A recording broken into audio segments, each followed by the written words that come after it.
사람 이야기 하는 이야기 사랑 이야기 사이입니다.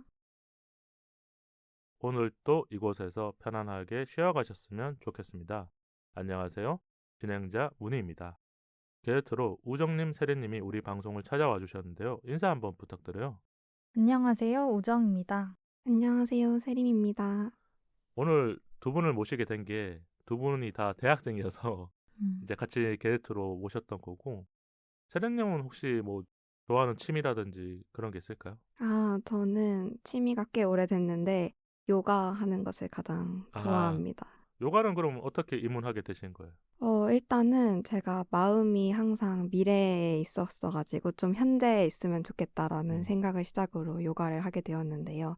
요가를 하다 보면 생각도 많이 정리되고 몸도 이렇게 쭉쭉 늘어나는 매력에 빠져가지고 3년째 요가를 하고 있습니다. 그러면 요가 하면서 가장 좋았던 적은 언제예요? 이게 뭔가 마음적으로 안정되는 것도 있지만 이때는 참 내가 잘했다 이런 생각이 든 적 있잖아. 머리석이라는 동작이 있는데 제가 이제 동작을 성공을 못한 지 한 2년 정도 됐었는데 작년에 딱 이렇게 머리서기를 성공했을 때 가장 뿌듯했던 것 같습니다. 그게 어떻게 보면 하나의 성취를 이뤄내는 거니까 네, 맞아요. 꾸준히 잘 하셨으면 좋겠고, 우정님은 오랜만에 오셨잖아요. 네. 그리고 제가 인스타로 소식을 많이 봤었던 것 같고 어떻게 잘 지내셨죠? 네, 잘 지냈습니다. 그러면 뭐 우리 구독자분들을 위해서 최근에 했었던 일 중에 기억 남는 일이라든지 이런 게 있을까요? 저는 지금 뭐 아는 작가님들이랑 여러 촬영을 하고 있는데 작년에 제일 뿌듯했던 거는 상업 촬영 그래도 여러 개 했던 거, 그리고 또 아는 작가님이랑 노래 영상 아, 부르는 거를 같이 찍고 있어요. 그래서 언제 공개될지는 모르겠지만 그렇게 꾸준히 작업을 하면서 나의 이제 뭔가 마음도 성취를 이뤄낸 거고, 맞아요. 이런 게 자꾸 제안이 들어오거나 해보고 싶은 게 더 생기신 거잖아요. 네, 맞습니다. 그럼 원래 계획은 뭐가 있어요? 그냥 이런 작업 계획 아니어도. 올해요. 네. 올해는 제가 본과 4학년이어가지고 그러니까 어떻게 보면 가장 바쁠 때이긴 하네요. 맞아요. 그래서 학업이랑 제가 지금 따로 진행하고 있는 일들의 그런 밸런스를 잡는 게 제일 중요한 목표 같습니다. 이게 근데 되게 쉽지 않은 게 본과도 잘해야 되고, 네, 맞습니다. 왜냐면 졸업을 향해서 가야 되니까. 맞습니다. 그리고 취미도 워낙 지금 하고 싶은 일들이 몇 가지 있었으니까 네, 잘 이뤄내야 꾸준히 할 수 있는 거니까요. 맞아요. 잘 하시길 응원할게요. 감사합니다. 세르님은 그럼 그냥 원래 목표 있을까요? 올해요. 작년처럼 좀 많은 도전들을 끊임없이 하는 것이 올해의 목표입니다. 그러면 이 스튜디오 방문 전에는 어떤 생각이 들었어요? 제가 이제 섭외 요청을 먼저 드리긴 했지만. 일단 저는 평소에도 친구들의 이야기를 듣고 같이 고민 상담하고 혹은 혼자 스스로 질문하면서 생각하는 거를 좋아했어가지고 너무 좋은 경험일 것 같다라는 생각이 든과 동시에 제가 잘할 수 있을까라는 조금 걱정이 있었던 것 같습니다. 네. 그냥 편안하게 대화하고 가시면 좋을 것 같아요. 그래야 우리 구독자분들도 세르님 이야기를 잘 들어주지 네네. 않을까. 우정님은 이 두 번째 방문인데 어때요? 그래도 한 번 와봤다고 이게 막 엄청 낯설지는 않아서 제가 처음 왔을 때는 뭐 건물이 어딘지도 헷갈리고 몇 층 가야 되는지도 헷갈리고 했는데 여기 오는 길도 낯선 거잖아요. 맞아요. 근데 오늘은 그렇게 막 길을 헤매고 오진 않아서 기억하는구나 싶었습니다. 네. 일단 다시 와주셔서 감사하고요. 그럼 자연스럽게 오프닝 토크로 들어가 볼게요. 연인이 내 연애 횟수를 물어본다면. 이게 제가 방송에서 봤던 질문인데 한 번은 해야겠다 싶었는데 계속 뭔가 좀 그런 거예요. 근데 세 명이 되면 게스트가 두 분 오시면 좀 생각이 다양하거나, 그러니까 둘이 얘기하면 한쪽으로 방향이 흘러갈 수 있잖아요. 그쵸. 그래서 준비해 본 건데, 이런 질문을 받으면 두 분은 기분 어떨 것 같아요? 갑자기 그러니까 데이트 하다가 조금 뭐 이렇게 진지한 대화 타임이 아닌데도 훅 들어온 거야. 남자친구가 세레님한테 물어본 거야. 너 나 만나기 전에 뭐 원래 몇 명 만났어 이렇게 물어볼 거 아니에요. 횟수를 물어보는 게 아니고. 그쵸. 어떨 것 같아요? 일단 약간 질투인가? 약간 이런 음. 생각이 들 것 같기도 하고 그 다음에는 왜 물어봤을까? 약간 이런 생각이 들 것 같기도 한데 일단은 저는 그 성인이 되고 난 시점을 기준으로 연애 횟수에 대해서 그냥 솔직하게 말을 할 것 같아요. 그러니까 이게 왜 물어봤는지는 생각하지만 대답은 해줘야 되기 때문에 숨기지 네. 않고 말을 해주는 거군요. 우정님은 어떨 것 같아요? 저도 처음에는 왜 물어보지? 라는 생각이 가장 먼저 들 것 같은데, 그래도 거짓말 하면 안 되니까, 음. 뭐 솔직하게 몇 번, 뭐, 연애를 해봤는지 얘기를 해줄 것 같습니다. 근데 이게 중요한 게 대학생들은 이걸 물어보는 순간 조금 판단이 될 것 같긴 해요. 예를 들면 40대가 물어보면 이 연애 횟수가 연차가 길어지는 거니까 상관없는데 뭐 20대 초반이나 중반인데 몇 명 사귀어 봤어 그랬는데 너무 사람을 많이 만나봤다. 이러면 어떨 것 같아요? 그냥 가정인데. 내가 남자친구한테 물어봤는데 남자친구가 나 아무렇지 않게 10명이야. 그냥 가정이라 생각하고. 세련님 어떨 것 같아요? 일단 장난스럽게 물어봤는데 너무 제가 예상치도 못한 큰 숫자가 나왔다라고 할 경우에는 네. 조금은 당황을 할 것 같긴 해요. 그러니까 이게 호감도가 갑자기 줄어들 수 있는 거잖아요. 왜냐면 우리가 몇 명 사귀었는지를 몰라요. 안 물어보잖아요. 썸일 때도 잘 안 물어보는데 연애 중에 이런 걸 물어보면 솔직하게 말해야 되잖아요. 네. 근데 나는 이 사람이 나 만나기 전에 그렇게 많이 만날 거라고 생각 안 했는데 갑자기 이 숫자가 너무 많으면 우정님은 어때요? 저는 그런 걸 좀 중요시 여겨서 음. 호감도가 확 떨어질 것 같습니다. 그러니까 이게 분명히 어떤 영향을 줄 것 같긴 해요. 이 질문이 민감한 질문일 수도 있고 서로 하지 말아야 될 질문 안에도 들어가고 그래서 제가 그 방송에서 다룬 게 조금 젊은 사람들이 보니까 도파민이 터질 것 같다. 왜냐면 말하지 말아야 될 것들도 다 말하는데 누군가는 이걸 싫어하기도 하고 아니면 아까 말한 것처럼 누군가는 거짓말 칠 거 아니에요. 그쵸. 뭐 5명을 만났는데 나 4명밖에 안 만났어. 음, 근데 아무도 검증을 못 해요. 맞아. 맞잖아요. 5명을 만났든 3명을 만났든 어떻게 알아요? 모르잖아요. 네. 그래서 그냥 좀 이 오프닝 토크가 조금은 재밌기도 하고 한 번은 대화를 나누고 싶어서 물어봤던 거고 구독자분들도 이 질문에 대한 답을 댓글로 좀 남겨주시면 좋을 것 같아요. 이런 상황이 생기면 나는 뭐 남자친구한테 어떻게 말하겠다. 아니면 대답을 들었을 때 이런 기분이 들었다. 그럼 솔직하게 저는 좀 궁금한 게 두 분은 연인한테 이런 질문을 해본 적 있다. 뭐 질문 중에서 기억에 남는 질문. 내가 과거를 알고 싶어서도 아니고 대화를 하다 보면 그냥 편안하게 했던 질문인데 조금 의미 있었던 질문이라든지. 그러니까 막 도파민 터지는 질문이 아니어도 돼요. 그러니까 뭐 미래에 대해서 물어보거나 아니면 나의 뭐 가치관을 물어보거나 이런 질문도 있을 거 아니에요. 세린님은 있을까요? 약간 도파민이 터지는 그런 질문은 아니긴 한데 네네. 상대에게 좀 마음이 많이 커졌었던 상태에서는 미래에 대한 질문을 좀 했던 것 같은데 그때는 조금 장거리 연애 중이었어서 네. 약간 결혼을 하고 났을 때 어떻게 지낼 아하. 것인지에 대한 그런 조금 생각까지도 하는 거군요. 지금 나이가 어리신데 미래 지향적으로 많이 가셨던 거군요. 네, 한 번은 그렇게 질문해 본 적이 있었던 것 같아요. 그럼 그때 남자친구의 대답이 만족스러웠어요? 아니면 이거는 아닌데였어요? 조금은 아닌데라는 생각이 들었었던 질문인데 아니, 저는 그러니까 네. 제가 그냥 느끼기에는 20대가 할 만한 질문일 수도 있는데 너무 앞서 나가는 그쵸, 질문일 그쵸. 수도 있을 것 같긴 해요. 왜냐하면 잘 보면 우리가 20대 초반에 그런 건 있긴 해요. 결혼이라는 걸 아예 모를 때 오히려 진짜 내가 사귀는 사람한테 결혼하고 싶다라는 엉뚱한 얘기를 자꾸 하거든요. 맞아요. 아무것도 몰라가지고 모르니까 진짜 모르니까 얘기할 수 있었던 우리 것 둘이 같아요. 같이 살자라는 그걸 하는데 나이가 들어보면 그게 제일 웃긴 얘기거든요. 그쵸. 혹시 뭐 우정님은 남자친구랑 했었던 이런 대화 중에서 내가 좀 의미 있게 했던 질문이 있었을까요?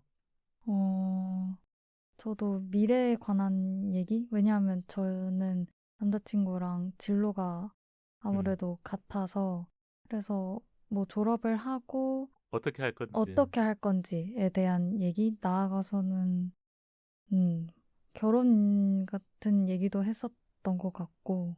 그러니까 이게 어떻게 보면 결혼 이야기가 연애에서는 끝이잖아요. 마지막인 거잖아요. 그쵸. 왜냐하면 이 사람의 진심이 무엇인지 좀 들을 수 있는 이야기고, 그렇기 때문에 뭔가 연말이라든지 아니면 밤에 이렇게 데이트하다가 이런 질문을 하지 않을까. 근데 저는 그러니까 20대 때 가장 기억에 남는 질문이, 그 학교 앞에 원래 이렇게 바가 있었어요. 칵테일 마시는 바. 거기 가서 이제 연말에 데이트하다가 조금 그렇게 지금 생각해보면 웃긴 건데, 운명을 믿는지 안 믿는지에 대한 대화를 나눴거든요. 시원하다. 근데 왜냐면 제가 대학교 들어오기 전에는 운명론을 좀 믿었거든요.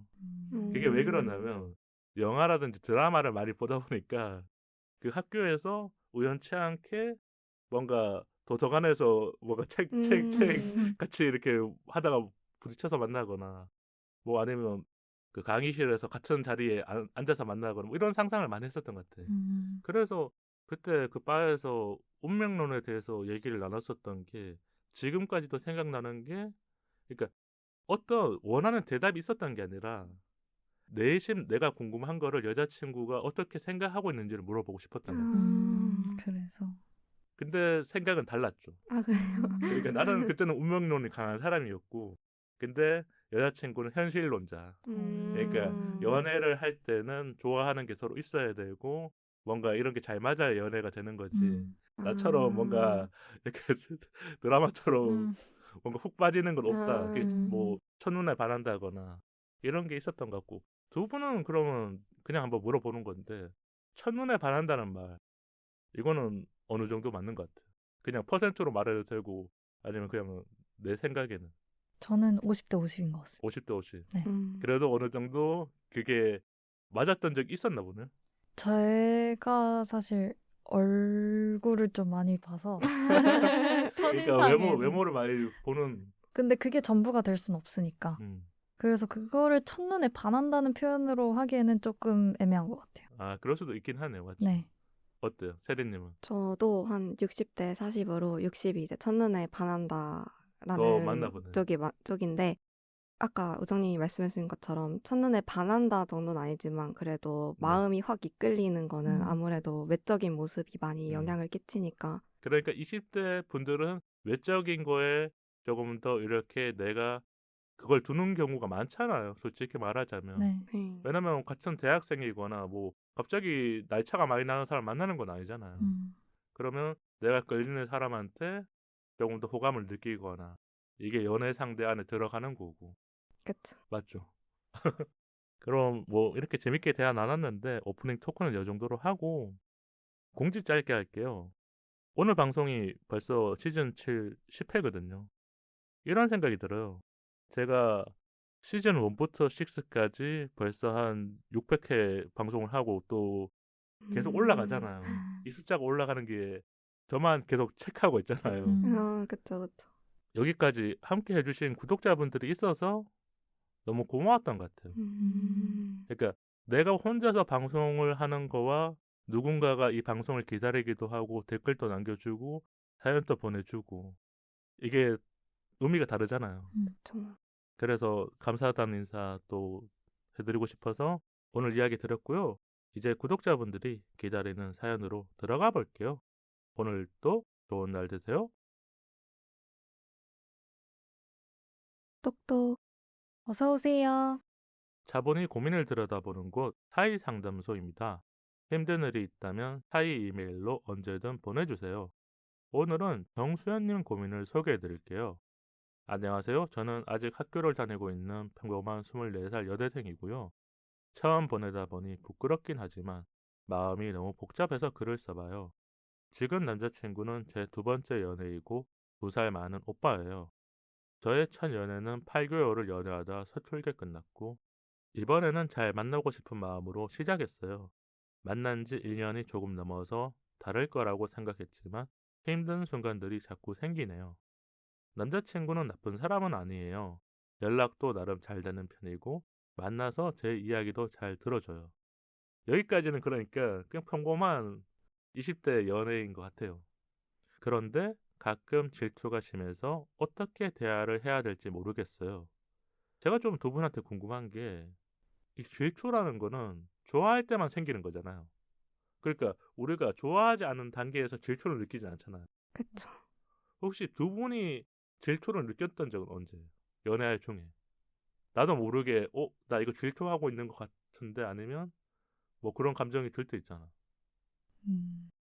저는 저랑 안 놀고 다른 약속을 나갈 때 아, 그게 처음에는 질투라고 생각은 안 했는데 그러니까 내가 원래 항상 우선순위였다가 갑자기 다른 음. 무언가 우선순위가 생겼는데 그걸 너무 태연하게 말할 때. 맞아요. 그럴 때 질투이구나라는 걸 좀 나중에 음. 알았습니다. 저는. 세련님은 뭐가 있어요? 근데 저도 비슷한 부분이었던 것 같아요. 약간 당연히 나보다 우선순위가 있을 수 있겠지라고 이해는 하지만 그래도 마음 한구석에 조금 불편하고 속상한 감정이 들 때 나 약간 조금 질투하고 있었구나 이런 걸 느꼈던 것 같아요. 그러면 그때 표현을 하는 편이에요? 아니면 그냥 마음속에만 가지고 있어요? 저는 바로바로 표현을 하는 편이어가지고 그런 생각이 들면 바로 말하는 말하는 편이군요. 편이에요. 네. 그때 남자친구의 반응은 어땠어요? 그때 그냥 귀엽게 봐줬던 것 같아요. 그러니까 이런 질투는 귀엽게 봐줄 수 있을 것 같아. 우정님은 혹시 말하는 편이었어요? 저는 반대로 말을 잘 안 해가지고 그래서 오히려. 네 이게 안 좋은 거긴 한데 말을 안 하고 그게 계속 쌓여요. 네. 그래서 쌓이다가 나중에 좀 터지는. 그러니까 나의 질투심을 계속 저장해놨다가 맞아요. 어느 순간 빵 터트리면 네. 남자친구가 너 그러지 몰랐다고 맞아요. 이런 얘기를 했을 것 같아. 네. 상황적으로 봤을 때. 그럼 계속 사연 이야기를 들어볼게요. 그게 감정적으로 점점 바뀌는 순간들이 있어요. 처음엔 좋아하니까 저도 맞추려고 했고 서로를 믿는 관계가 되고 싶었어요. 오늘 누구랑 점심 먹어? 술자리에 남자애들 많은 거 아냐? 이 정도 질문은 관심이라 생각했어요. 그런데 확인하려고 하는 상황들이 많았어요. 교내 스터디 때문에 밤에 3시간 정도 톡을 못했는데 남자애들이랑 그렇게 늦게까지 있지 말라고 하더라고요. 제가 좀 궁금한 게, 뭔가 남자친구가 이런 스터디라든지 공부하고 났는데 이런 말을 하면 어떻게 하실 것 같아요? 그러니까 이성이랑 보내긴 했는데 뭐 프로젝트를 같이 한다거나 뭐 예를 들면 어떤 조모임을 같이 한다거나 스터디를 해야 될 때 있잖아요. 네. 뭐 기말이라든지 중간고사를 준비하다 보면 공부를 해야 될 때. 근데 남자친구가 이런 말을 끝나고 나서 톡으로 남겨놓으면 두 분은 어떻게 하실 것 같아요? 가정인데. 기분 나쁠 것 같아요.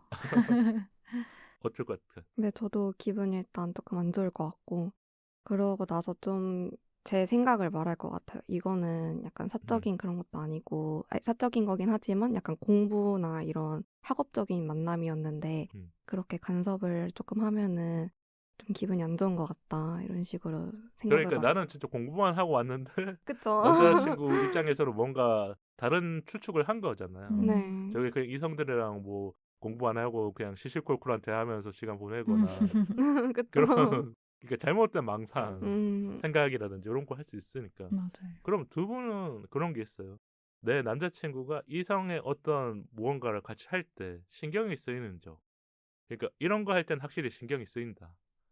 스터디라든지 모임 뭐 이런 거 여러 가지가 있겠지만 남자친구가 말을 해준 거예요. 말을 해준 상황인데 나도 모르게 언제 집에 들어가는지, 아니면 중간에 한 번은 전화해서 받았으면 하는 마음, 이런 생각 들 때 있잖아요. 남자친구가 음, 하는 무언가의 활동 중에. 약간 아무래도 좀 저보다 알기 전에 좀 오랫동안 친했던 그런 친구들의 모임 자리에 좀 친한 여자인 아, 친구가 있었다. 이럴 때 조금 신경 쓰였던 것 같아요. 그럼 그때 카톡이라든지 이런 걸 보내요? 아니면 끝날 때까지 그냥 기다리는?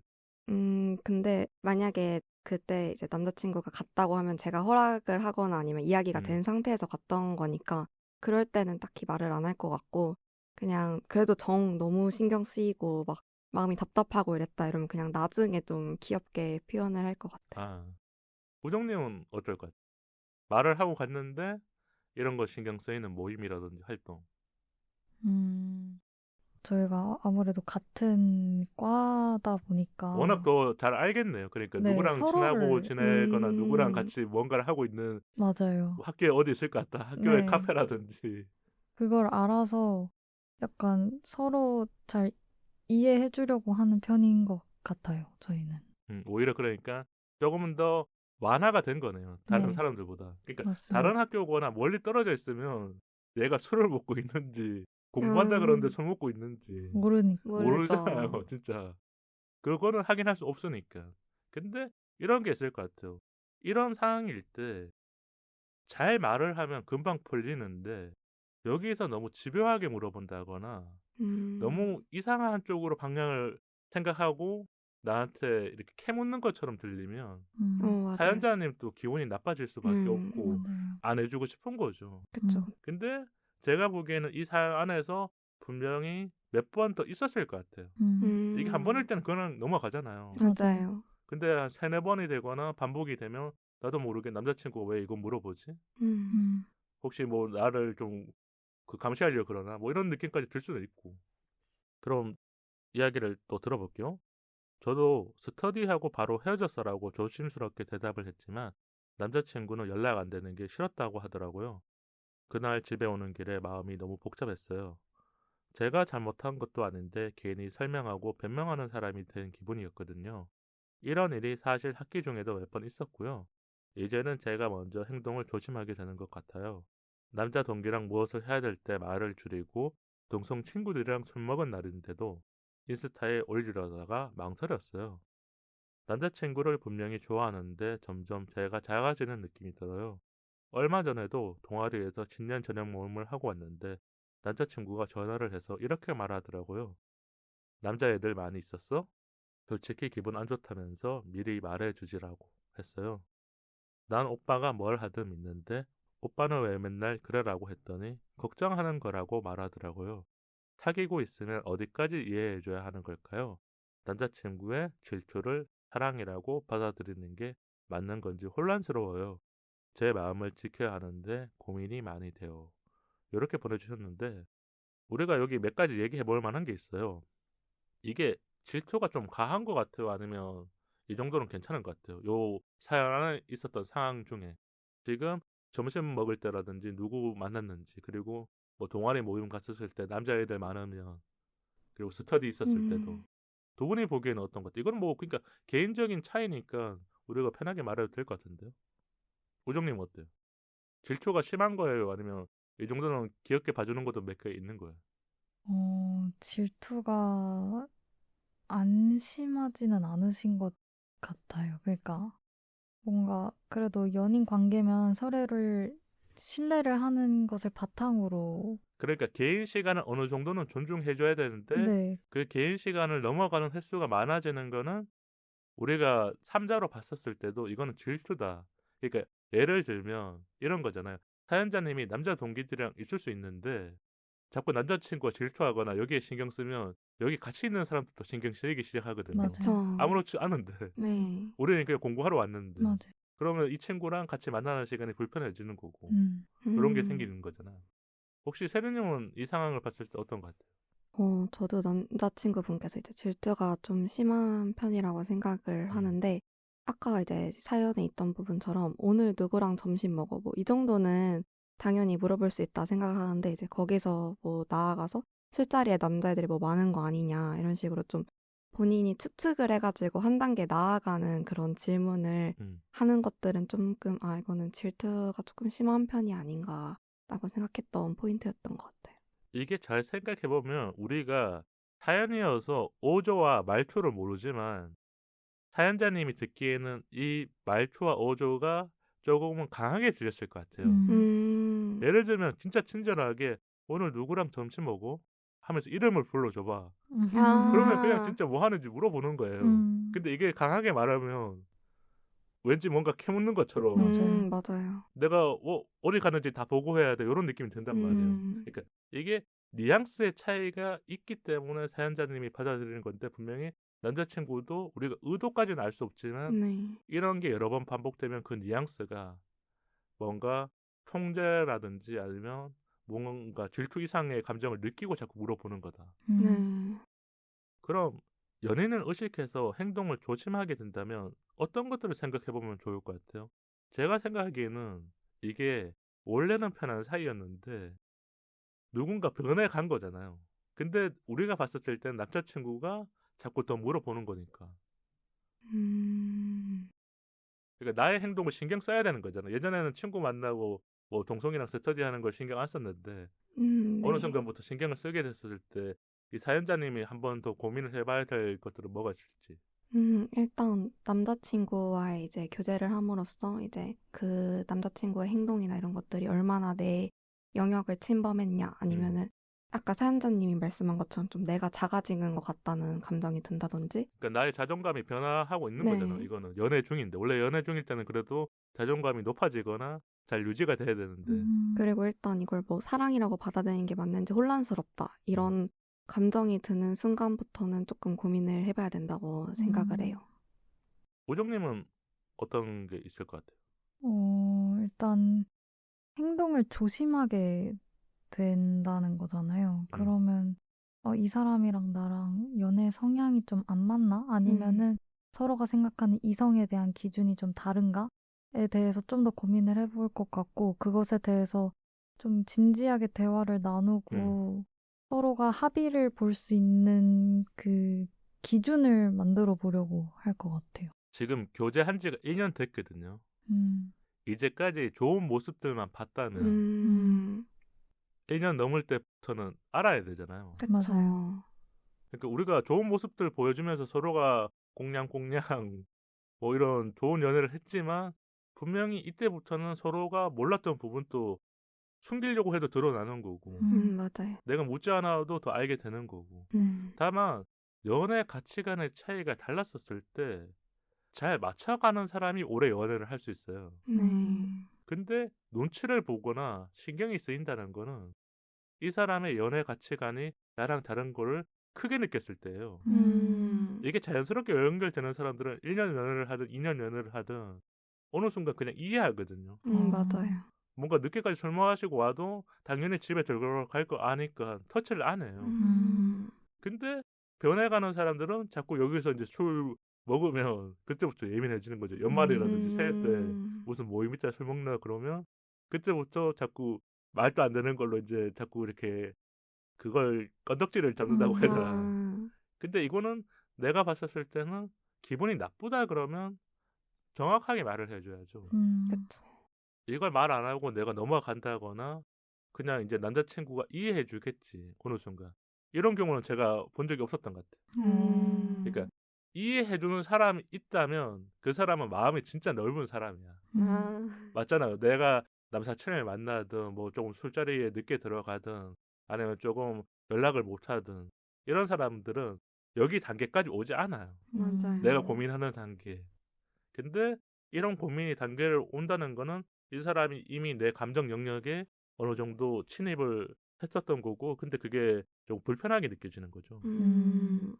그러면 우리가 서로가 신뢰되는 관계를 위해서 좀 필요한 것들이 있잖아요. 두 분은 이런 것들이 있으면 확실히 신뢰가 됐다. 뭐 아까 말한 것처럼 대화를 하는데 어떤 대화를 해보면 조금 더 연애 가치관을 알 수 있거나 이런 게 있잖아요. 혹시 해봤었던 경험이라든지 아니면 내 주변 친구들이나 주변 사람들의 연애를 봤었을 때 이거는 좋았던 신뢰 관계라고 본 게 있을까요? 일단 자신 삶에서 우선 가치 순위가 무엇인지에 대해서 얘기를 해보는 게 좋은 것 같아요. 예를 들어서 뭐 여자분은 우선순위가 사랑일 수도 있는 거고 뭐 남자분의 우선순위가 뭐 또 다를 수도 있는 거고 학업일 수도 있고 네. 뭐 조금 더 미래적인 걸 수도 있고 그런 우선순위에 대해서 한번 얘기해보는 것도 좋은 것 같고 그리고 이제 1년이 넘은 시점이다 보니까 본격적으로 자신이 이제 연애 가치관에 대해서 한번 얘기해보는 것도 좋은 것 같아요. 단순히 이제 이성 문제도 넘어서서 만약에 싸움이 났을 때 뭐 어떻게 이야기를 해서 푸는 걸 더 선호하는 선호하는 스타일인지. 그러니까 해피형인 사람도 있고 그쵸. 바로 싸우고 나서라든지 감정이 쌓였을 때 얘기하는 사람도 있을 수 있고 네. 이런 것들을 한번 이야기해보는 게 좋을 것 같다 싶어요. 우정님은 혹시 그런 게 있을까요? 신뢰 가는 관계에서 있었던 신뢰가 되는 관계를 위해서 꼭 필요한 거는 정말 진솔한 대화가 필요한 것 같기는 해요. 나는 이렇게 생각하는데 상대방은 어떻게 생각하는지 그 기준이 어떻게 다른지에 대해서 충분하게 얘기를 하고 서로가 오케이 할 수 있는 기준을 만드는 게 좋지 않을까. 맞아요. 그 기준을 조금 좁게 두면 안 되고 넓게 둬야 돼요. 음. 왜냐하면 두 사람이 살아오는 환경이 다르기 때문에 네. 네. 뭐 남자친구가 여사친이 많이 없는 사람이야. 근데 나는 남사친이 많아. 아. 이러면 이 사람이 아무리 이해해준다 그래도 이미 질투 단계에서 넘어갈 때가 있거든요. 근데 나는 생각해보면 고등학교 때도 그냥 친구처럼 느껴졌어. 이렇게 말할 수가 있잖아요. 그쵸. 근데 남자친구가 받아들이는 거 다를 수 있으니까 이걸 조금 더 폭넓게 대화해보는 게 좋을 것 같은 게 제가 이제 남중남고를 나왔거든요. 그러면서 이제 대학교 연애를 할 때 그런 생각이 들 수 있잖아요. 네. 여자친구를 만나는데 여자친구가 남사친이 많은지 몰라요. 아. 그때는 뭐 인스타도 그런 것도 없으니까 원래는 인스타 보면 그래도 팔로우 보면 뭐 남사친이 있는지 아는지를 알 수 있잖아요, 요즘에는. 네. 근데 만나고 났었을 때 이런 생각이 들었어요. 원래 남사친이 많은 사람들은 제가 그냥 20대 초반을 봤었을 때는 술 모임이나 그 학교 끝나고 노는 걸 좋아해. 그 안에 이성이 있는지 없는지까지 확인을 못하지만 그런 활동적인 거 좋아하다 보면 그러니까 이성들도 그 활동 안에 많이 들어오는 거야. 그래서 제가 생각에는 그런 부분들이 조금 달랐을 때는 솔직하게 말해야 되는데 이게 있었던 것 같아요. 이거를 기분 나쁘게 말하면 싸움으로 밖에 안 가. 그래서 그냥 물어볼 때 조금은 더 편안하게 질문을 했었던 것 같아요. 다만 저는 환경이 바뀌진 않잖아요. 남중남고 나왔는데 갑자기 여사친이 많이 생길 이유는 없잖아요. 그리고 여자친구는 뭐 그 공학을 나왔으니까 어느 순간부터 이해해주기 시작했던 것 같아요. 우리가 환경이 바뀌지 않은 걸 갑자기 바꿀 일도 없고 저도 갑자기 여사친이 많이 생기지 않은 게 공대를 나왔으니까 항상 남자 선배, 남자 동기 수업을 들어가도 근데 약간은 질투는 생기죠. 왜냐하면 뭔가 학기가 끝날 때쯤이라든지 학과가 끝날 때쯤 분명히 남녀가 많은 학과들은 전공들은 그 끝나고 나서 디프리라든지 그걸 다 하잖아요. 네. 네. 그런데 오히려 터치를 안 했던 것 같아요. 이게 음. 물어보면 한두 끝도 없이 궁금해지는 건데 안 물어보면 그냥 어느 정도 이해해주고 다만 그런 건 있었어요. 술 먹고 들어가는 날 연락은 해달라. 그러니까 술 먹고 연락 안 된다는 건 저는 싫어하거든요. 그러니까 술을 언제까지 먹어도 새벽 1시든 2시든 들어갈 때 연락해준다 그러면 연락해주면 집에 들어간 걸 아니까 걱정 안 한단 말이에요. 남자랑 먹든 뭐 동기들이랑 먹든 늦게까지 먹었지만 내 카톡에 내가 아침에 일어났는데 카톡이 와 있으면 잘 들어갔지 이건데 연락이 안 오면 이상하게 자꾸 상상하잖아요. 왜 안 들어갔지? 도대체 무슨 일이 있었을까? 그러니까 뭐 이런 사람들마다 기준은 다를 것 같아요. 신뢰를 쌓는 기준. 근데 이게 한 번으로는 안 돼요. 이런 가치관의 차이가 있는 사람들은 몇 번의 여러 가지 상황들을 겪어보고 내가 이 정도는 허용해 줄 수 있다. 아니면 이거는 허용 안 될 것 같다. 이런 것들을 만들어 놓긴 해야죠. 다만 이 남자친구가 이거를 풀어줄 사람인지 더 고삐를 채울 사람인지는 대화를 해봐야 알 수 있어요. 네. 여기서 맞아요. 말을 꺼냈는데 솔직하게 대화를 꺼냈는데 나는 이거 그냥 걱정하는 건데 뭐 이런 식으로 좀 이렇게 뭐랄까 논리 없이 자기의 연애 감정에 치우쳐서 대답하는 사람들이 있어요. 분명 20대 초반이니까 그럴 때는 대화가 안 될 거예요.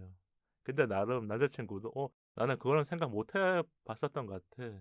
그러면 너한테 안 물어볼게. 뭐 이런 공적인 자리를 가거나 이랬을 때 그러면 사연자님도 오히려 그런 걸 이해해 줬으니까 나도 뭐 한 번 더 말해준다거나 언제 네. 들어갈게 아니면 오늘 몇 시까지 놀게 그러니까 집에 들어갈 때 연락하는 게 힘들다면 만나기 전에 모임 가기 전에 말해주면 돼요. 오늘 뭐 좀 친한 사람들이랑 만날 것 같아서 뭐 새벽 1시나 2시에 들어갈 것 같아. 이때는 많이 놀 때잖아요. 맞아요.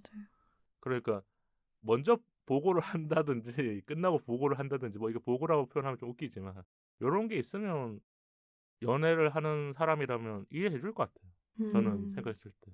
그쵸. 그럼 두 분이 이 사연자님한테 따뜻하게 조언을 해주면서 뭐 아니면 따뜻한 조언이 아니어도 현실적인 이야기를 해주면서 마치면 좋을 것 같거든요. 우정님이 먼저 한마디 해주실래요? 일단은 남자친구와 사랑하는 사이니까 그래도 서로 안 맞는 부분이 있으면은 일단은 정말 진솔한 대화가 중요한 것 같거든요.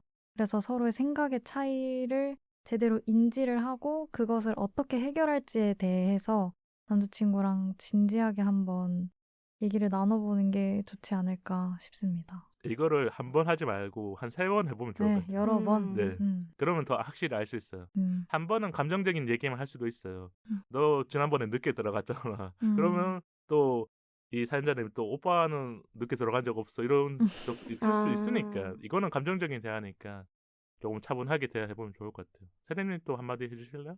저도 똑같이 생각하는데 이제 서로 대화를 진솔하게 나누면서 차이를 인정하고 서로 이해하면서 맞춰 나갈 수 있는 부분은 맞춰 나가는 게 베스트인 것 같고 근데 이렇게 대화를 해도 아 도저히 말이 안 통한다 혹은 약간 아 너무 내 생각을 이해해주지 못하고 자신의 생각만을 강요한다라고 느낄 수도 있을 텐데 그러면은 몇 번 더 대화를 시도해 본 다음에 너무 이게 생각의 차이가 심하다 싶으면은 약간 정리하는 것도 나쁘지 않겠다라는 생각이 들어요.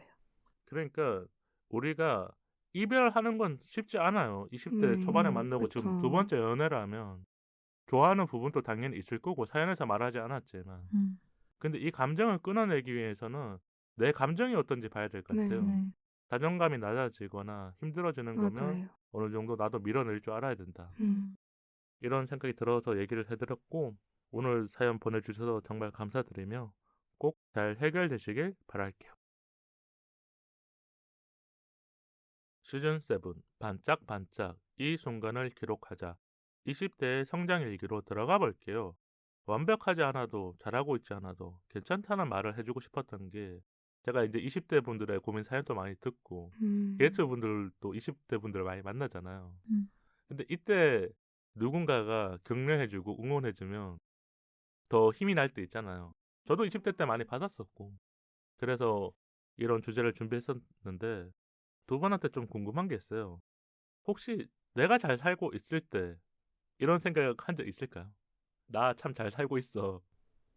저는 어제의 나보다 좀 더 발전되고 좀 더 나은 삶을 살고 있다라는 생각이 들면은 아, 나 좀 잘 살고 있다 하면서 스스로 좀 뿌듯해하는 것 같아요. 그러니까 이거는 타인의 인정보다 네, 스스로의 무언가 맞아요. 자신감과 자존감을 잘 채워 나간 거군요. 네. 우정님은 어때요? 저는 타인의 인정을 받는 거를 좋아해서 그러니까 그런 활동들을 많이 하셨으니까. 네. 그래서 제가 세워놓은 목표들을 하나하나 성취해 가는 것도 좋은데, 근데 그 제가 성취해 놓은 그 목표들을 타인이 보고, 와, 멋지다, 이렇게 대답을 해준다든지, 잘했다라든지. 네, 그런 격려나 아니면은 칭찬? 이런 게 하나의 원동력이 되는 것 같아요. 그러면 작년에 했었던 일 중에서 나름 내가 뿌듯하게 느꼈거나 성취감이 가장 컸던 건 뭐예요? 작년에 했던 것 중에. 그러니까 2025년 이렇게 딱 말하면 좋을 것 같은데. 저는 아무래도 학부 인턴 활동이었던 것 같은데, 이제 4학년이 되고 기존에 했던 공부들은 이제 완전 학업적인 그런 전공 공부였는데, 저는 이제 연구원이 되고 싶었는데, 약간 꿈과 진짜 지금 대학교에서 배우고 있는 것과의 좀 갭이 있다고 생각했어요. 그래가지고 좀 더 실제 환경에서 좀 배울 수 있으면 좋겠다라는 생각을 해가지고 학부 인턴을 잠시 하게 되었고, 그 과정에서 뭐 학회도 참여해보고 다양한 논문들도 읽고 직접 실험도 진행해보고 그리고 프로젝트 뭐 보고서도 내보고 하면서 약간 잘 마무리했던 게 2025년의 가장 큰 성과였다고 생각합니다. 그럼 그때 혹시 교수님이 어떤 말을 해준 게 있을까요? 교수님께서 저에게 해주셨던 말 중에 가장 기억에 남았던 게 약간 진짜 연구하고 싶어하는 의지가 엄청 보인다 이런 말씀을 해주셨던 거랑 좀 일단 제가 가장 기분 좋았던 말은 성실하다 라는 말이 가장 기분 좋았던 것 같아요. 그러니까 학생 때 들을 말 중에 가장 좋은 게 열심히 하는 학생, 그쵸? 성실한 학생. 이거는 뭐 학생이라면 제일 듣기 좋은 말이 아닐까 싶네요. 우정님은 작년에 했던 일 중에 가장 뿌듯했던 거. 일단 노래 공모전 나가서 상 탄 것도 굉장히 기분이 좋았고, 그리고 또 뭐 다른 노래 공모전 나갔을 때는 제가 예선전을 통과를 해서 본선을 나가서 직접 제가 녹음을 하러 갔었던 기회가 있었는데 그때 녹음을 직접 해보고 막 영상도 찍어보면서 너무 재밌었던 기억이 있거든요. 그러니까 공모전 참여하면서 다양한 활동들이 같이 오니까 맞아요. 그게 더 재미를 느꼈던 거군요. 네. 그리고 또 상업 촬영을 작년에 할 수 있었어서 그것도 저한테는 되게 큰 성과다라고 생각합니다. 그러니까 처음 촬영을 시작했을 때 원래 상업 촬영 같은 걸 생각 안 했지만 네, 이게 꾸준히 하다 보니까 그런 제안이 왔었고 맞아요. 제가 봤을 때 인스타로 봤었던 것 같거든요. 네. 그래서 지금 이렇게 잘 얘기해 주신 것 같아요. 원래도 잘 해내셨으면 좋겠고 뭐 세린님도 마찬가지고 감사합니다. 감사합니다. 20대 인생의 방향을 잡기 위해서 도전해보면 좋을 것들. 그럼 20대 때는 방향을 잡아야 하잖아요. 내가 뭐 공부를 하고 싶은 사람은 학업에 진짜 집중해야 되고 아니면 꿈이 있거나 아니면 전공하는 걸 포기하고 뭐 편입을 하거나 아니면 새롭게 대학을 간다거나 아니면 진짜 자영업이라든지 네. 사업을 하고 싶은 사람도 있을 거고 그쵸. 이때 어떻게 방향을 좀 잡아가는 게 좋아요? 나침반을 딱 잡아야 된다면 어떻게 할 것 같아요? 우정님은 어떻게 하셨어요? 그 방향을 잡을 때. 저는 일단 제 마음의 소리를 듣는 게 되게 중요하다고 생각을 했거든요. 왜냐하면 주어진 환경에만 갇혀서 살면은 뭔가 인생이 재미없을 것 같은 거예요. 그리고 또 제가 좋아하는 것들에 대해서도 뭔가 성취해내고 싶은 그런 욕망도 있었고, 그래서 제 자신을 들여다보고 저 자신을 알아가는 시간을 가지는 게 20대 때는 정말 꼭 필요한 것 같아요. 그러면 그때 바뀌고 나서 가장 먼저 한 일은 뭐예요? 바뀌고 나서요? 내 감정이 바뀌고 나서. 그러니까 원래는 대학생이셨으니까 학업에 열중하다가 네, 뭔가 취미로 시작했을 수도 있고 아니면 공모전에 도전했었을 때 네. 가장 먼저 했던 일이 뭐가 있었어요? 일단은 처음 시작하는 단계니까 음. 그냥 무턱대고 보이는 기회가 있으면은 거의 다 도전은 해봤던 아. 것 같아요. 그러니까 그 전까지 하지 않았던 도전을 바로 실행했었던 거군요. 네, 실행력이 정말 그 시작이 반이다라는 말이 음. 있잖아요. 그래서 일단 안 돼도 해보자라는 생각으로 되게 여러 도전을 했었던 것 같습니다. 근데 안 되는 경우도 있긴 했었지만 네, 잘 되는 경우가 좀 더 많았기 때문에 네, 지금 또 하고 계신 거고. 네, 맞죠? 맞습니다. 우리가 실패 없는 도전은 없잖아요. 맞습니다. 그러면 세린님은 혹시 이때 방향을 잡기 위해서는 뭘 하면 좋을 것 같아요? 저도 일단 스스로와 대화를 많이 해보는 게 가장 중요하다고 생각이 드는데요. 뭐 여행을 가본다든지 아니면 뭐 작은 카페에 뭐 가본다든지 아니면 그냥 가만히 침대에 누워서 뭐 스스로 질문도 해보고 생각을 해보면서 아, 내가 이걸 좀 좋아하나? 내가 이걸 좀 잘하나? 내가 이걸 관심 있어 하나? 약간 이런 조금 생각들을 하고 그리고 나아가서 한 번씩 경험을 해보는 게 중요한 것 같아요. 일단 경험을 해보고 거기서 만약에 내가 이쪽의 분야로 더 진출해보고 싶다. 그러면 그럴 생각이 들 수도 있는 거고 그러면 또 진출해보는 거고 그러니까 일단은 좀 스스로 뭘 좋아하고 잘하고 하고 싶어 하는지를 좀 파악해보는 게 가장 중요한 것 같아요. 이 시간이 없으면 20대 중반이나 후반 때 더 힘들어지는 것 같아요. 네. 20대 초반에 방향을 잘 잡으면 조금 더 나아갈 때 순항을 하는 거고 맞아요. 이걸 방향을 못 잡잖아요. 내가 뭘 하는지 좋은지를 몰라. 네. 근데 어릴 때는 그게 통해요. 부모님이 묻거나 뭐 어른들이 물어도 나 아직 좋아하는 거 못 찾았어요 말하면 되잖아요. 근데 20대 후반이 됐는데도 모르는 사람들도 아직 많긴 하지만 방향성을 잘 잡는 사람들이 이 난파를 안 해. 그러니까 자기 배를 잘 찾아서 항로에 계속 들어가 있는 것 같아요. 근데 저는 생각해보니까 20대 초반에 딱 하고 싶었던 게 하나가 그때 제가 영화를 만들고 싶었거든요. 근데 저는 주변 지인들 중에 영화를 만드는 지인이 한 명도 없었어요.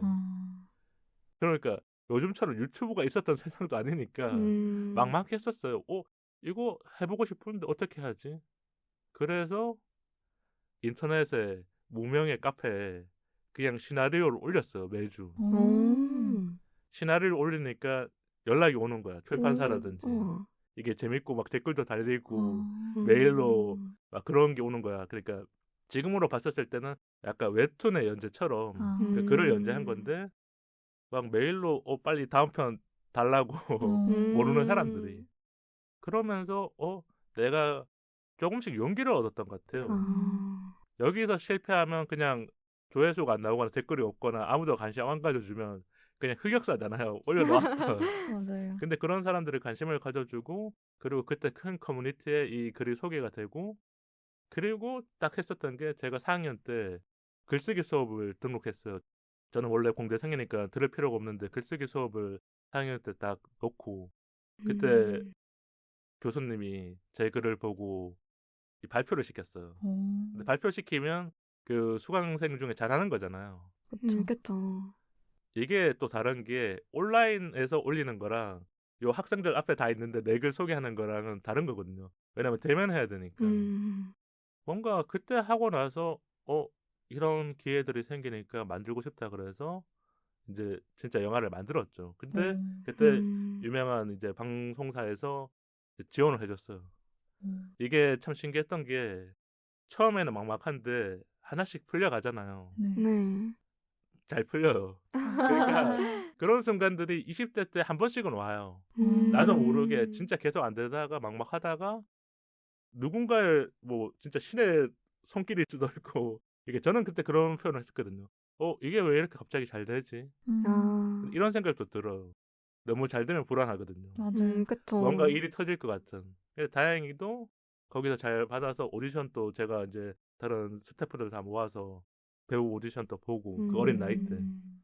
그걸 하면서 이게 한 번도 안 하면 못 하는 건데 이런 불안한 감정과 막막한 감정이 있지만 경험을 해보면 누군가는 알아준다. 음. 근데 그 누군가가 알아주기 위해서는 준비가 돼 있어야 돼요. 네. 여기서 갑자기 연락 왔는데 내가 무서워서 두려워서 못한다 그럴 수 있잖아요. 네. 마음의 준비가 안 돼 있어요. 근데 저는 무조건 한다 그랬거든요. 아. 예, 근데 돈이 좀 많이 나갔어요. 차량 장소도 대여해야 되고 뭐 배우들이나 이런 걸 다 출연료를 다 줘야 되니까. 음. 근데 그때 해본 게 참 좋은 경험이었다. 음. 그러니까 20대 분들이나 지금 게스트 분들이 그런 생각들이 머릿속에 있다면 무조건 해라. 그리고 인터넷에 해도 모르면 그냥 사라지는 거예요. 이거는 부끄러운 게 음. 아니에요. 내가 뭔가를 하고 있다는 걸 보여줘야 되는 곳. 인정받을 수 있는 곳은 그러니까 사람을 만나면서 할 수 있지만 인터넷이라는 무궁무진한 공간에 한번 해보는 게 좋지 않을까. 음. 이런 생각이 좀 들었고 그러면 두 분은 이제까지 보내온 시간들을 어디다 기록을 하는 편이에요? 20대의 기록. 제가 생각에는 우정님은 그 SNS 계정이 있는 거고 네. 그 외에도 기록하는 게 있어요?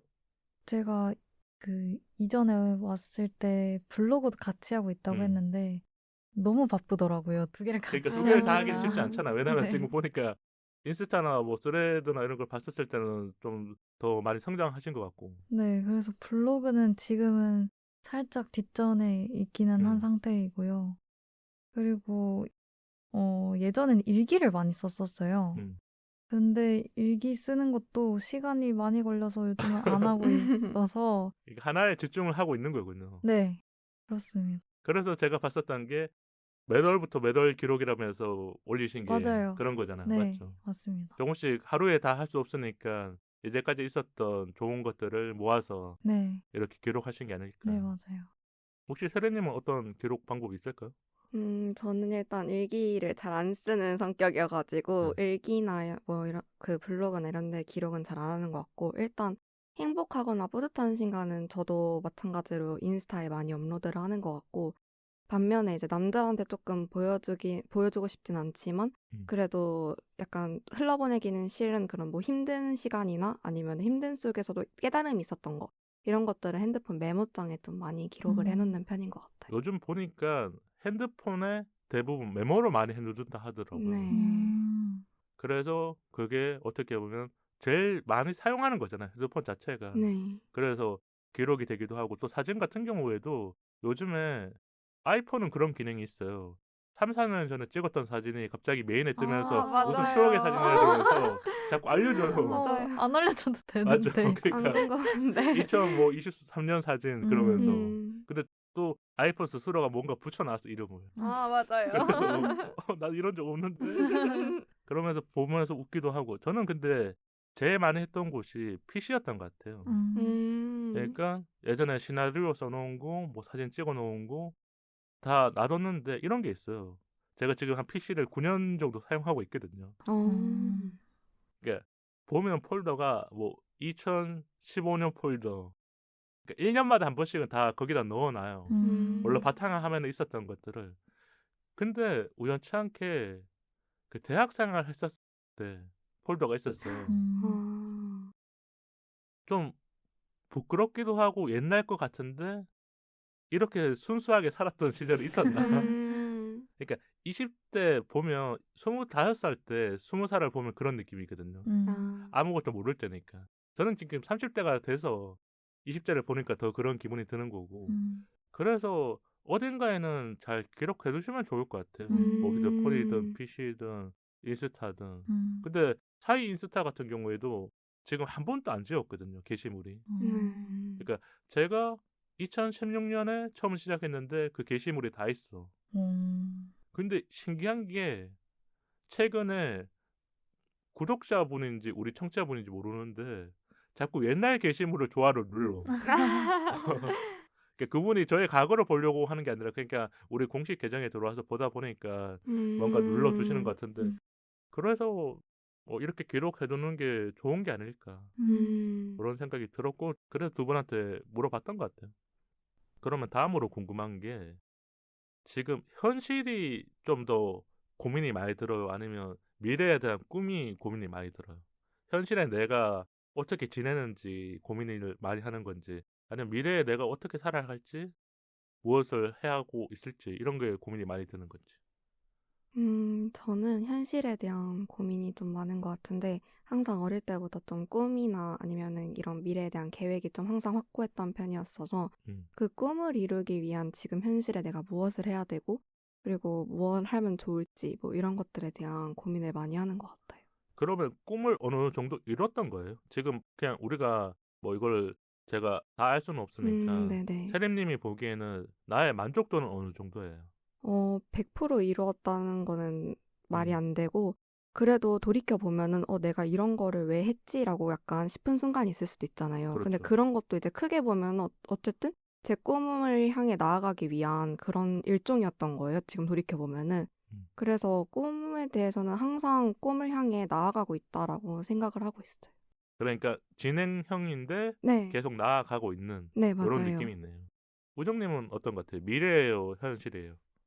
저는 미래와 꿈에 대한 고민이 조금 더 큰 것 같아서 그 꿈이랑 그 미래가 사실 엄청나게 큰 하나의 목표잖아요. 그렇죠. 그래서 그 하나의 목표가 정해져야지 제가 살아가는 현실이 결정된다고 믿어서 그래서 근데 저는 아직 그 큰 목표를 방향성을 완전하게 잡지는 못했다는 생각이 들거든요. 그래서 꿈에 대해서 더 많이 고민을 하는 시간을 음. 가지는 것 같아요.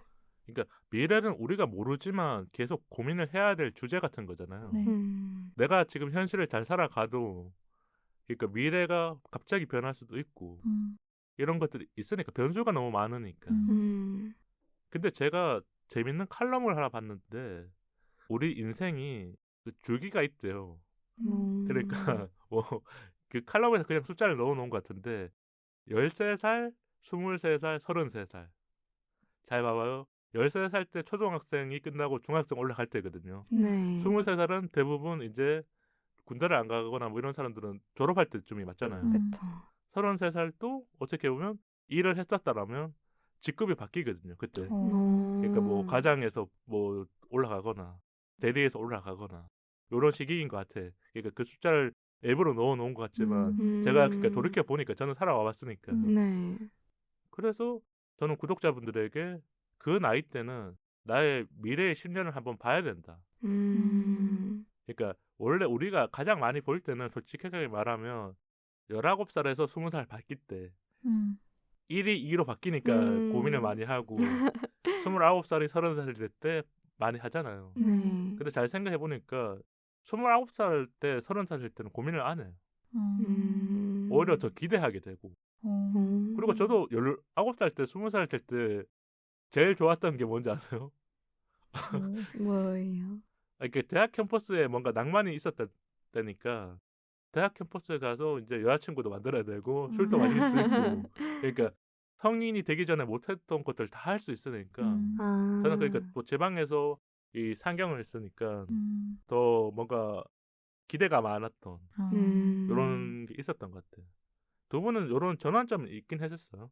뭐랄까 내가 지금 살아온 나이에서 내 생각을 바꾸거나 감정을 바꿨을 나이.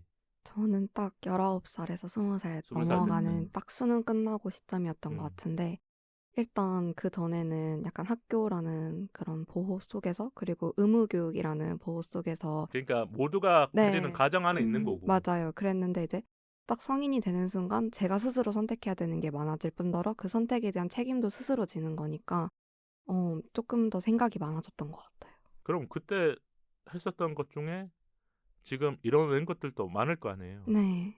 어떤 게 가장 기억에 나요?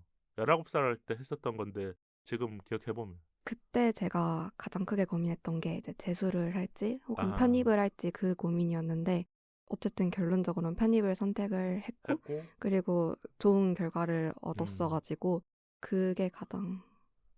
그건 진짜 그때만 할 수 있는 거네요. 네, 맞아요. 왜냐면 이게 시간이 더 딜레이 되면 재수라든지 뭔가 못하거나 네. 편입을 못하게 되는 나이가 오잖아요. 네. 너무 늦어버리면 안 되니까.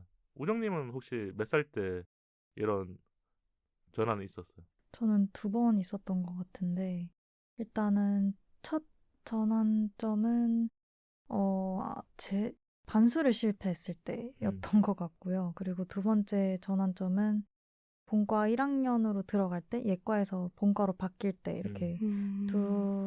2번째가 그랬던 것 같은데, 그러면 그때 첫 번째는 반수라는 가정이니까 넘어가고 본과 1학년이 됐었을 때는 왜 그랬던 것 같아요? 일단, 이제 본격적으로 더 공부를 해야 되는 것이기도 하고, 전공에 대해서 더 깊게 알아가고, 지식을 쌓아야 되고, 또 실습 실력도 늘려야 아. 되는, 음. 그러니까 심화 과정으로 들어가는 맞아요. 건데 이게 생각보다 온도차가 큰 거군요. 저랑 아. 맞지 않았다고, 음. 맞지 않는 것 같다라고 느껴서 그때 많이 방황을 했었던 것 같아요.